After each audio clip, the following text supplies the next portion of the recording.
justice বিনা শর্তে বেতন হয়ে যাওয়া আমাক লাগিবই উই ওয়ান্ট জাস্টিস শিক্ষক জিন্দাবাদ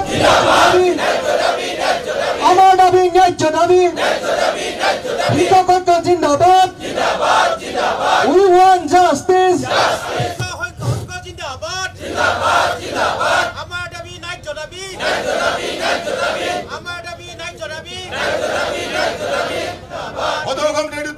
সমাজ জিন্দাবাদ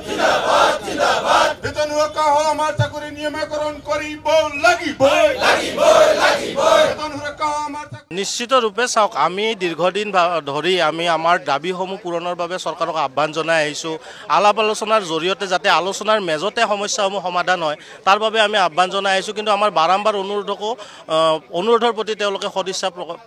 প্ৰকাশ কৰা আমি পৰিলক্ষিত আমাৰ হোৱা নাই যাৰ কাৰণে আজি আকৌ পুনৰবাৰ আমি শ্ৰেণীকোঠা এৰি আমি এই ধৰ্ণাস্থলীত আহি অৱস্থান ধৰ্মঘট কাৰ্যসূচী অনুষ্ঠিত কৰিবলগীয়া হৈছে নিশ্চয় আমি তেনেকুৱা শংকিত হৈছোঁ 2012 চনত নিযুক্তিৰ পিছৰে পৰা আমি ঠিকাভিত্তিক হিচাপে সমগ্ৰ শিক্ষা তেতিয়া সৰ্বশিক্ষা আছিলে সৰ্বশিক্ষাই আমাক নিয়োজিত কৰি ৰখা হ'ল আৰু ডুৱেল কেডাৰ কৰি ৰাখিলে যে অসমৰ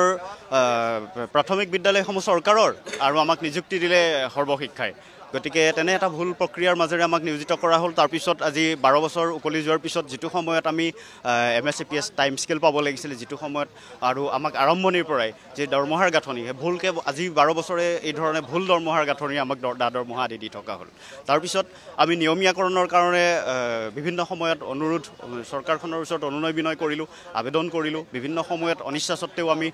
ৰাজপথৰ আন্দোলন কৰিবলগীয়া হ'ল গণতান্ত্ৰিক প্ৰক্ৰিয়াৰে চৰকাৰখনলৈ ৰাইজলৈ আমি জনাব লগা হ'ল আমাৰ কথাবোৰ তাৰপিছত দেখিলোঁ যে চৰকাৰখনে এই ক্ষেত্ৰত অনীহা প্ৰদৰ্শন